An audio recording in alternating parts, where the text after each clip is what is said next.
पिछले कई दिनों से एक विवाद देश में पैदा किया जा रहा है कि भारतीय जनता पार्टी और नरेंद्र मोदी जी की सरकार संविधान से इंडिया शब्द हटाना चाहती है। और इसकी शुरुआत किसी छोटे व्यक्ति ने नहीं की, इसकी शुरुआत की आरएसएस के प्रमुख मोहन भागवत जी ने। मोहन भागवत जी ने कहा कि इंडिया शब्द हटा देना चाहिए और हम अब सिर्फ भारत का इस्तेमाल करेंगे। उसके बाद मोदी सरकार की ओर से यह खबर प्रायोजित की जा रही है कि संविधान से ही इंडिया शब्द गायब कर दिया जाएगा।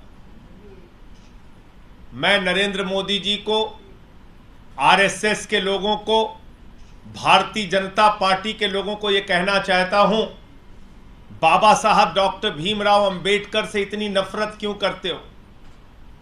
बाबा साहब डॉक्टर भीमराव अंबेडकर के प्रति इतनी नफरत तुम्हारे मन में क्यों है?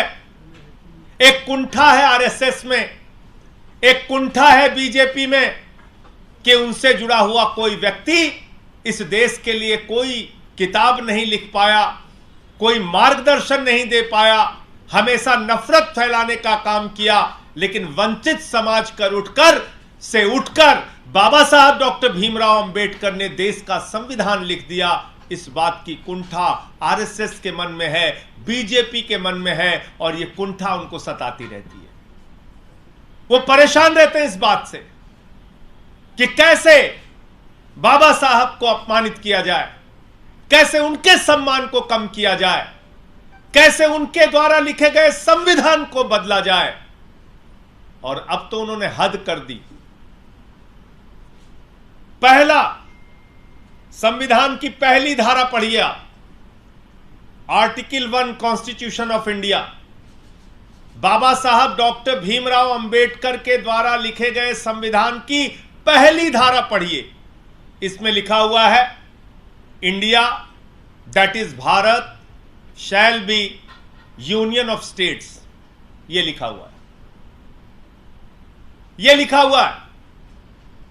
तो बाबा साहब डॉक्टर भीमराव अंबेडकर के द्वारा लिखे गए संविधान की पहली धारा को नरेंद्र मोदी जी बदलकर अपनी नफरत का प्रदर्शन कर रहे हैं, अपनी घृणा का प्रदर्शन कर रहे हैं, राष्ट्रीय स्वयंसेवक संघ की मानसिकता का प्रदर्शन कर रहे हैं, जो नफरत उनके मन में बाबा साहब के प्रति, इस देश के करोड़ों दलितों और आदिवासियों के प्रति, इस देश के वंचित समाज के प्रति है। और इसलिए मैं आरएसएस, बीजेपी और नरेंद्र मोदी जी को आगाह करना चाहता हूं, ऐसी साहस और ऐसी हिम्मत मत कीजिएगा बाबा साहब के संविधान को बदलने की, भारत के संविधान को बदलने की, उनके द्वारा लिखी गई पहली धारा को बदलने की कोशिश मत कीजिएगा। जहां तक इंडिया गठबंधन का सवाल है, हमने क्या लिखा? जुड़ेगा भारत, जीतेगा इंडिया। इसके बाद से इतना परेशान है मोदी जी, इतना घबराए हुए हैं, इतनी घबराहट उनको सता रही है दिन रात कि वो कह रहे हैं कि हम बाबा साहब का भी अपमान करेंगे और इंडिया शब्द ही संविधान से हटा देंगे। और ये बात अपने आप में कितनी खतरनाक है। IIT, Indian institute of technology, IIM में इंडिया, इसरो में इंडिया, एम्स में इंडिया, कहां कहां से इंडिया हटाओगे? और मैं तो सोच रहा हूं कि भारत की सरकार, नरेंद्र मोदी जी, इस देश को पर तीसरी नोटबंदी लागू कर देगी। क्योंकि मैंने ये नोट देखी, ये 100 रुपए की नोट, इसमें क्या लिखा हुआ है? Reserve bank of India.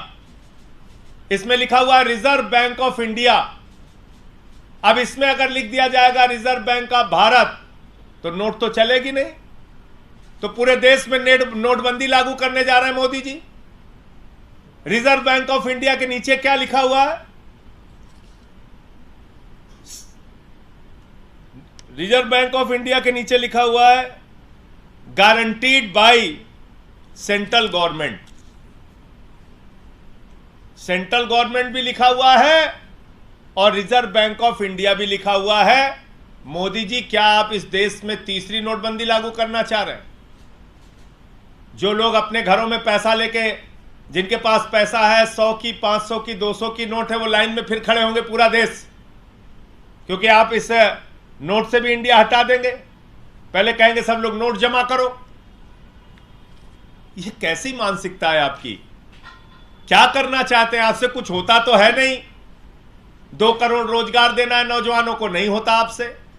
किसानों का फसल का दाम दोगुना करना है, नहीं होता आपसे। महंगाई कम करनी है, डीजल का, पेट्रोल का, सरसों के तेल का, गैस के सिलेंडर का, किडनी का, कैंसर का, टीवी की, हार्ट की दवा का, सबका दाम बढ़ाते जाते हो। कहा था 2022 15 अगस्त तक सबको पक्का मकान दे दोगे, वो भी नहीं होता। 15 लाख हर खाते में दे दोगे, वो भी नहीं होता आपसे। तो आपसे कोई काम तो इस देश के लिए होता नहीं। देश की भलाई आपको करनी नहीं, बस मणिपुर में दंगा हो जाए डबल इंजन की सरकार में, दिल्ली में दंगा हो जाए, मेवात में दंगा हो जाए, कैसे देश के अंदर नफरत फैले, इस बात की चिंता सताती रहती है आपको। तो इसलिए ये जो एक कोशिश है, एक नापाक इरादा जो मोदी सरकार का है, इसका हम लोग विरोध करेंगे और बाबा साहब डॉक्टर भीमराव अंबेडकर जी का अपमान, भारत के संविधान का अपमान इस देश की जनता, इस देश के करोड़ों दलित, आदिवासी, वंचित समाज के लोग और जिनकी आस्था बाबा साहब में है, वो कतई इस बात को बर्दाश्त नहीं करेंगे। दूसरा, एक वीडियो कल से बड़ी चर्चा में आया है। एक 68 साल की उम्र में शादी हुई है।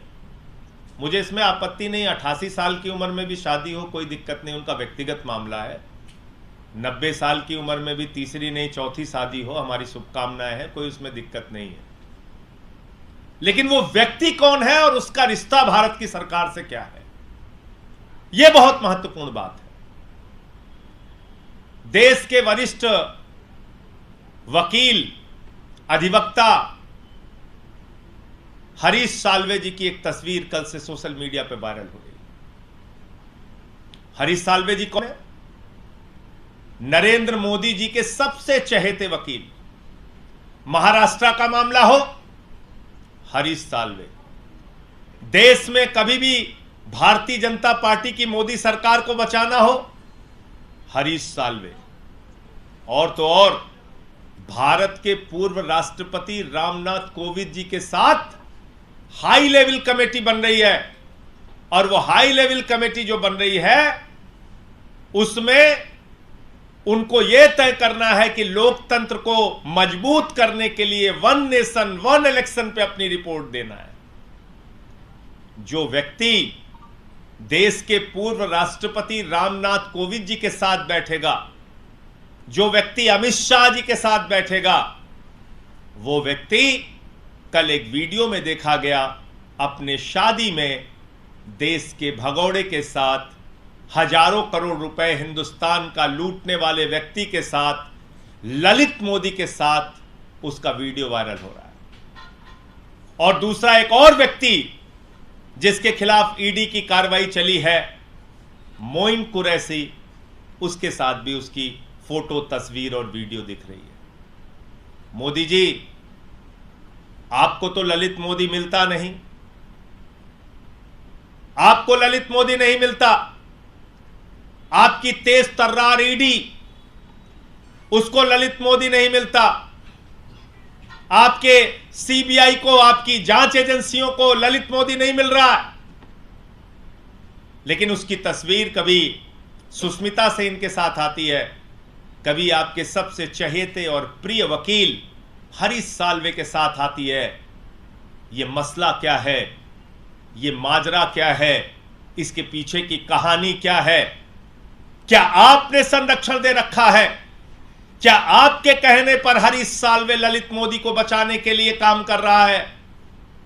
मैं तो कहता हूं कि भारत के अंदर अगर हरीश साल्वे आए तो ईडी को उनसे पूछताछ करनी चाहिए, क्योंकि किसी भी अपराधी को बचाना अपने आप में एक गुनाह है। किसी भी अपराधी को संरक्षण देना अपने आप में गुनाह है। हरीश साल्वे ललित मोदी को कैसे बचा रहे हैं, उनके साथ क्या रिश्ते हैं, कैसे वो अपने कार्यक्रम में उनको आमंत्रित करते हैं हजारों करोड़ रुपए के लुटेरे और भगोड़े को, इसके बारे में ईडी को हरीश साल्वे से पूछताछ करनी चाहिए। अब वो पूछताछ कैसे करेंगे? अगर ऊपर के आका मोदी जी नहीं कहेंगे तो पूछताछ तो होगी नहीं, कार्रवाई होगी नहीं। तो इसीलिए मैं कहता हूं कि एक्सटॉर्शन डिपार्टमेंट जो है इसको बंद कर देना चाहिए। इसकी कोई आवश्यकता नहीं है।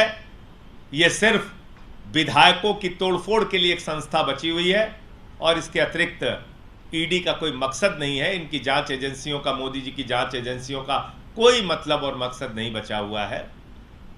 और कल का जो वीडियो सामने आया है वो भारत की व्यवस्था पे, भारत की जांच एजेंसियों पे, नरेंद्र मोदी जी के ऊपर एक जोरदार तमाचा है।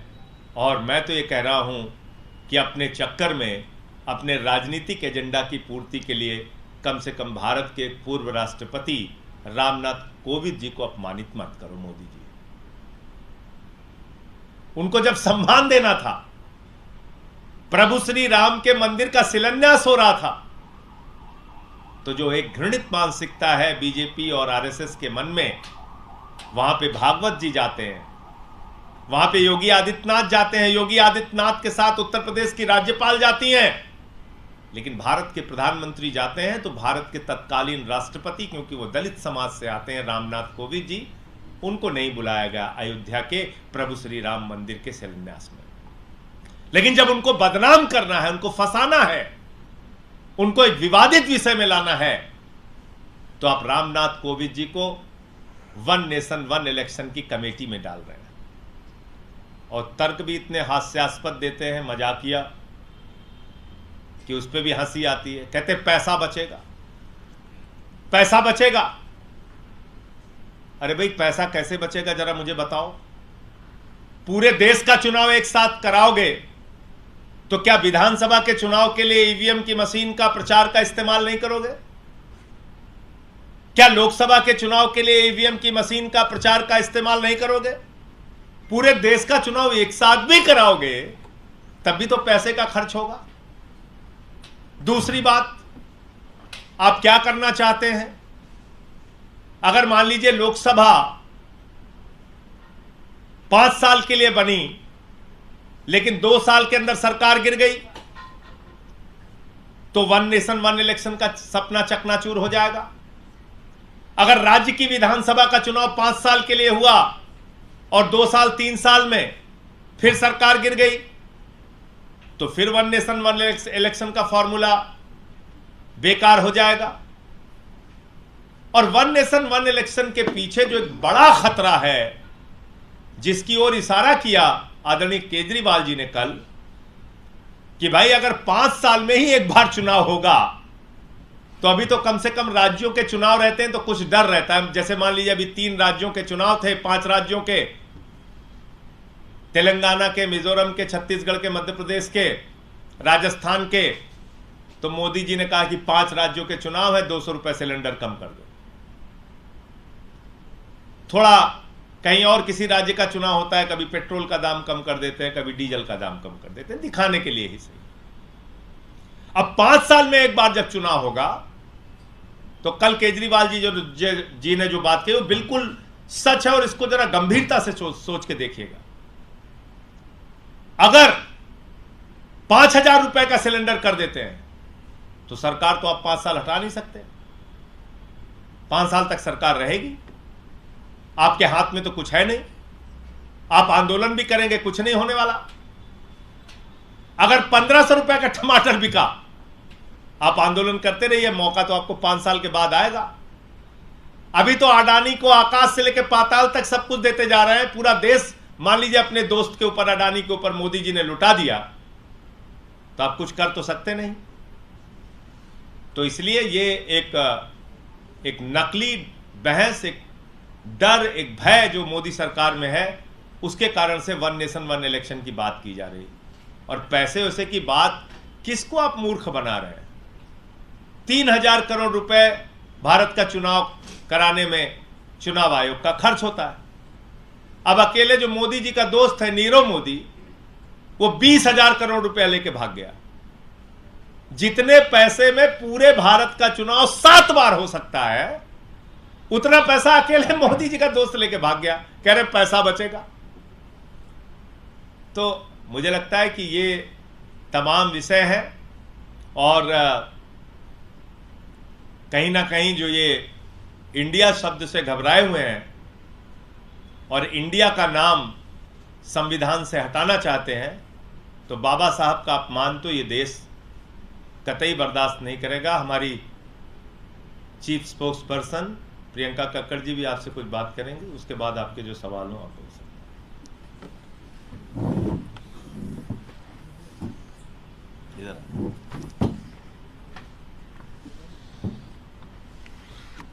संजय सर ने सारी बातें रख दी हैं आपके सामने। इसमें एक एडिशन और करना चाहूंगी कि भाजपा की शुरू से ही आरएसएस और भाजपा की शुरू से ही दलित विरोधी मानसिकता रही है। ये 2010 में भी एक बयान में देखने को मिला था, जब प्रधानमंत्री मोदी जी ने कहा कि बाबा साहेब अम्बेडकर क्रांतिकारी नहीं थे। साथ में उन्होंने ये भी कहा था कि दलित लोग मंदबुद्धि होते हैं। ये मोदी जी के बयान हैं। आज इतने सालों बाद फिर से एक निर्देश पारित किया जाता है आरएसएस मुख्यालय से, जिन्होंने 52 साल तक तिरंगा नहीं फहराया, जिन्होंने आज़ादी की लड़ाई में कोई योगदान नहीं दिया, और उस निर्देश का पालन करने के लिए मोदी जी इतने आतुर हो जाते हैं। इतना अनप्रोडक्टिव काम है ये। इससे क्या होगा? बेरोजगारी पर कंट्रोल होगा या फिर महंगाई पर कंट्रोल होगा?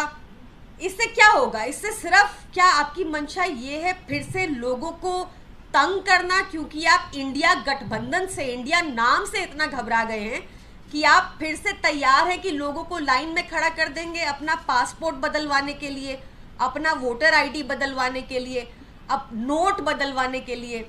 तो ये निश्चित तौर पर बहुत ही अनप्रोडक्टिव काम है और संविधान को इतनी आसानी से छेड़छाड़ करना ये एक बहुत गलत कार्य है और इसकी कड़े शब्दों में सबको निंदा करनी चाहिए। संजय जी, भारतीय जनता पार्टी के लीडर्स कह रहे हैं कि अमृतकाल चल रहा है और गुलामी की कोई नामोनिशान नहीं होनी चाहिए, इस लिहाज से भी इंडिया अंग्रेजों के द्वारा दिया गया नाम है, इसको हटा देना। तो वो कह रहे हैं कि अटल जी और आडवाणी जी ये गुलाम थे, क्योंकि अटल जी और आडवाणी जी ने मिलकर इंडिया शाइनिंग का नारा दिया था। अगर भाजपा ये कह रहे हैं तो बताना चाहिए उनको, इंडिया शाइनिंग का नारा किसने दिया था? अटल जी ने, आडवाणी जी ने। तो लोग गुलाम थे। किसके गुलाम थे और किस गुलामी के प्रतीक थे अटल जी और आडवाणी जी? उनको भी छोड़ दीजिए।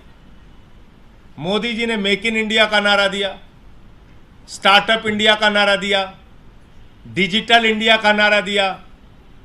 तो मोदी जी गुलाम है, गुलामी के प्रतीक है मोदी जी। किसके गुलाम है भाई मोदी जी? बताएं मोदी जी किसके गुलाम है?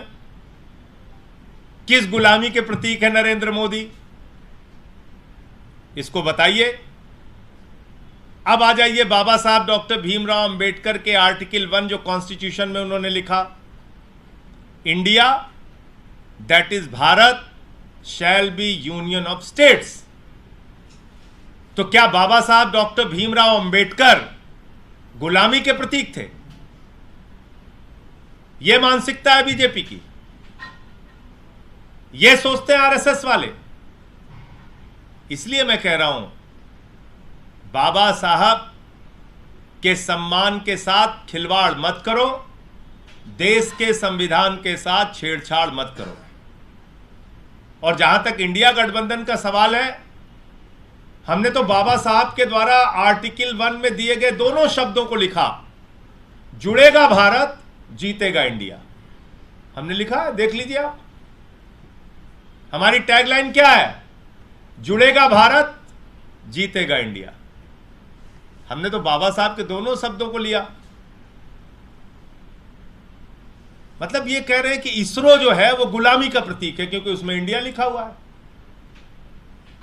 आईआईटी गुलामी का प्रतीक है। IIM गुलामी का प्रतीक है, एम्स गुलामी का प्रतीक है, रिपब्लिक ऑफ इंडिया का जो पासपोर्ट लेके जाते हैं वो सब गुलाम है, गुलामी के प्रतीक है वो सब। ये कहना चाहते हैं। इसलिए मैं कहता हूं ये अनपढ़ों की जमात है भाजपाइयों की, और इनके मन में कुंठा है कि बाबा साहब ने संविधान कैसे लिख दिया, कोई संघी क्यों नहीं लिख पाया। तो इसलिए वो कुंठा बार बार इस रूप में सामने आती है। लेकिन तुम्हारे इन प्रयासों से बाबा साहब का सम्मान इस देश में कम होने वाला नहीं है, और भारत के संविधान का महत्व देश और दुनिया में कम होने वाला नहीं है।